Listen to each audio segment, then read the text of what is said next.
नमस्कार, मैं हूं आपके साथ पूर्णिमा मिश्रा। हमारे खास प्रोग्राम क्या कहते हैं नरेंद्र मोदी में आज आपको सुनवाएंगे पीएम मोदी का वो ऐतिहासिक भाषण जो उन्होंने 23 फरवरी 2022 को उत्तर प्रदेश के बाराबंकी में दिया। अपने भाषण में प्रधानमंत्री ने कहा कि हम गरीबों की परवाह करते हैं और उनके जीवन की समस्याओं को कम करने के लिए काम कर रहे हैं। इसीलिए आज उत्तर प्रदेश का गरीब बीजेपी के साथ खड़ा है और दिल से बीजेपी को आशीर्वाद दे रहा है। जब सामान्य मानवी, जब हमारा गरीब मूलभूत सुविधाओं के लिए तरसता रहेगा तो फिर वो अपनी ऊर्जा आगे बढ़ाने में कैसे लगाएगा। ये गौर परिवारवादी जानते थे कि अगर गरीब के पास उसका घर हो गया, घर में शौचालय बन गया, अगर गरीब के घर में बिजली पहुंच गई, गरीब के घर तक सड़क पहुंच गई, तो फिर ये गौर परिवारवादियों के घर के चक्कर कौन काटेगा, उनके पास कौन जाएगा। एक गौर परिवारवादी चाहते हैं कि गरीब हमेशा उनके चरणों में रहे, उनके ही चक्कर लगाता रहे। हम गरीब की चिंता करते हुए उनके जीवन से मुश्किलें कम करने का काम कर रहे हैं और इसलिए आज यूपी का गरीब भाजपा के साथ डटकर खड़ा है, एकजुट होकर चुनाव के हर चरण में भाजपा को आशीर्वाद दे रहा है।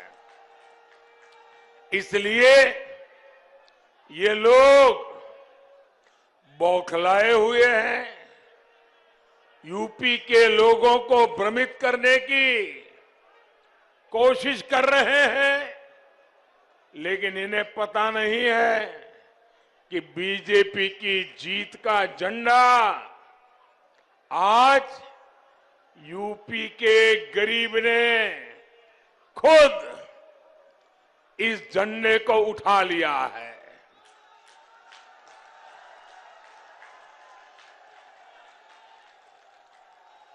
जिन 15 करोड़ लोगों को आज कोरोना के इस कठिन कालखंड में मुफ्त राशन मिल रहा है, वो आज भारतीय जनता पार्टी के विजय के लिए जी जान से जुटा हुआ है। जिन गरीबों को, मध्यम वर्ग को, बुजुर्गों को इस कोरोना काल में 28 करोड़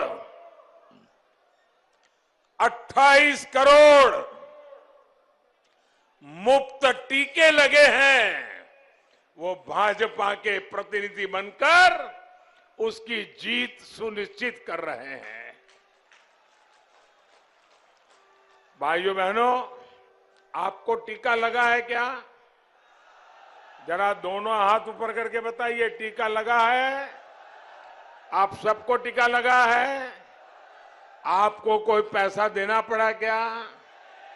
आपके जेब से 1 रुपया भी गया क्या?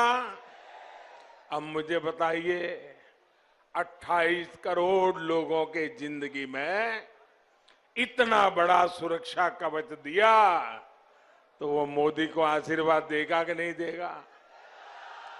भरपूर आशीर्वाद देगा कि नहीं देगा? तकलीफ उनको इसी बात की है।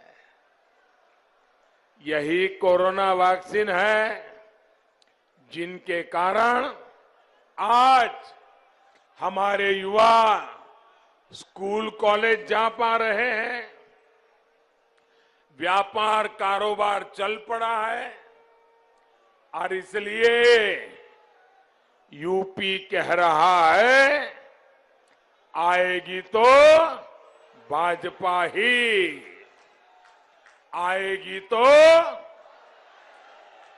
आएगी तो आएंगे तो योगी ही, आएंगे तो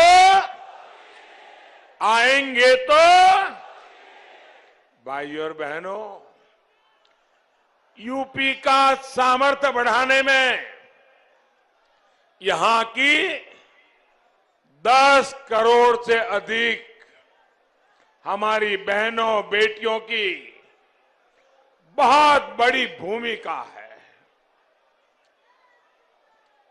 अगर हमारी बेटियां, हमारी बहनें जकड़ करके रहेगी, बंधन में रहेगी, उनका जीवन अगर मुसीबतों से भरा रहेगा तो यूपी तेज विकास की गति प्राप्त नहीं कर सकता। जब माताओं, बहनें, बेटियों का सामर्थ्य बढ़ता है तो परिवार का, समाज का, देश का सामर्थ्य बढ़ता है। हमारी बहनों बेटियों की जिन समस्याओं को इन लोगों ने छोटा समझा, उनको ही मोदी ने छोटा नहीं समझा। बहन बेटियों की, माताओं बहनों की मुसीबतें, ये मेरे लिए सबसे बड़ी प्राथमिकता रही है। घर और स्कूल में शौचालय हो, गैस कनेक्शन हो, बिजली पानी कनेक्शन हो, गर्भावस्था के दौरान हजारों रुपयों की सीधी मदद हो, ऐसे हर काम को हमने पूरे मन से, पूरी लगन से किया। यूपी में हमने जो लाखों घर पीएम आवास योजना के बनाए हैं, वो भी ज्यादातर महिलाओं के ही नाम है। और ये जितनी सुविधाएं हमने बहनों को दी है, ये किसी की जाति या मजहब देख करके नहीं दी। सबसे अधिक लाभ अगर इन योजनाओं का हुआ है तो हमारी दलित माताएं बहनें, पिछड़े समाज की माताएं बहनें और मुस्लिम समाज की बहनों को लाभ हुआ है। अस्पतालों में जो 5 लाख रुपए तक मुफ्त इलाज मिल रहा है, उसका भी इन वर्गों की बहनों को लाभ रहा है। भाइयों और बहनों, दुर्भाग्य से पहले की सरकारों ने हमारी बेटियों की जरूरतों, उनके परेशानियों पर बिल्कुल ही आंखें बंद कर दी थी, ध्यान ही नहीं दिया। अगर उनके हृदय में जरा सा भी दर्द होता तो क्या वो उन मंचलों को खुली छूट देते जो स्कूल से आने जाने वाली हमारी बेटियों को छेड़ते थे? आज यूपी में ऐसे मंचलों को पता है कि अगर सीमा लांगी तो कड़ी कार्रवाई होगी।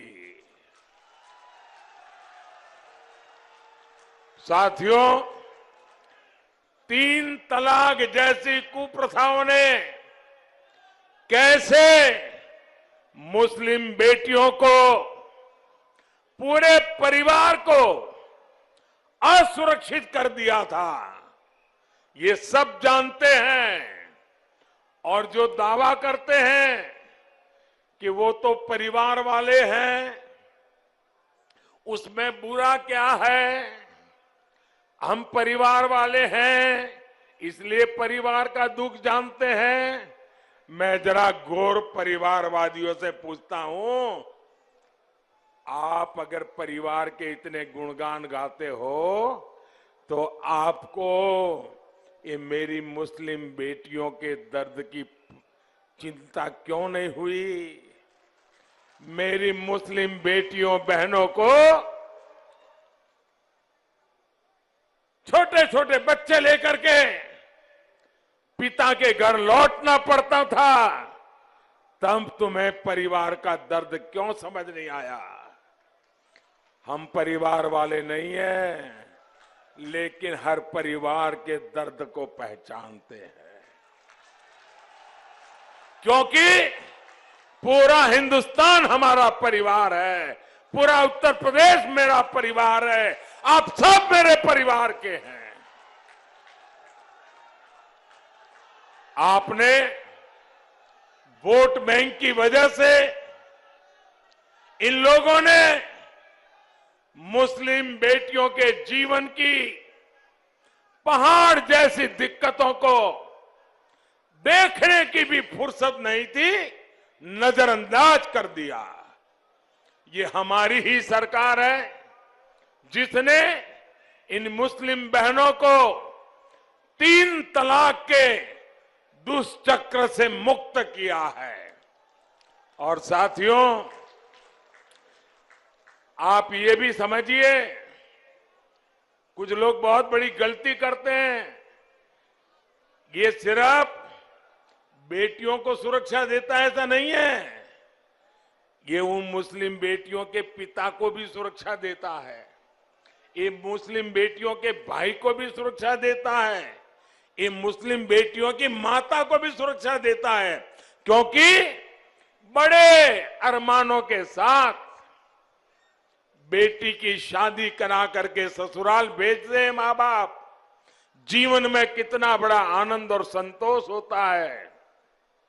लेकिन वही बेटी 5-10 साल के बाद 3 तलाक 3 तलाक 3 तलाक सुन के जब घर लौट आती है, आप कल्पना कर सकते हैं उस बेटी के बाप पर कितनी बीतती होगी, उस बेटी के मां पर कितनी बीतती होगी, उस बेटी के भाई को कितना दर्द होता होगा।